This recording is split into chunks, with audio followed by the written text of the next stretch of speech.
Months of bipartisan negotiations over policing reform legislation have ended with no agreement, according to negotiators involved in the process. New Jersey Senator Cory Booker, a Democrat, told reporters that he had a conversation on Wednesday with Republican negotiator, Senator Tim Scott of South Carolina, indicating that the talks were over. "We weren't making progress, any more meaningful progress on establishing really substantive reform to M." The news was first reported by the Wall Street Journal.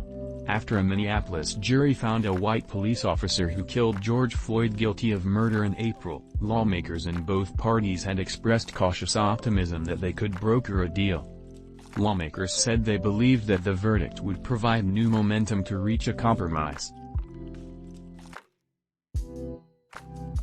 But the negotiators, which included Booker, Scott and Democratic Representative Karen Bass of California, were unable to reach an agreement on a number of issues, including how to address the legal doctrine known as qualified immunity, which shields police officers from civil lawsuits. Booker said that negotiators were able to pull off some pretty big accomplishments, but that it was clear that we were not making the progress that we needed to make. The effort from the very beginning was to get police reform that would raise professional standards, police reform that would see. And we were not able to come to agreement on those three big areas.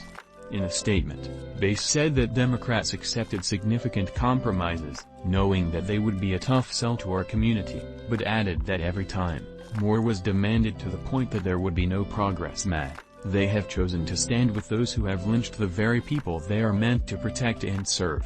Johnson called it disheartening that there is a lack of courage and bravery to bring about true reform. The Reverend Al Sharpton called the lack of an agreement appalling and unacceptable. To have a weak bill would make a mockery of the murder of Floyd and those of us that fought for his family, he added.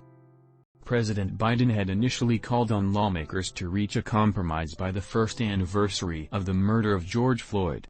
But that May 25 deadline came and went without any breakthrough.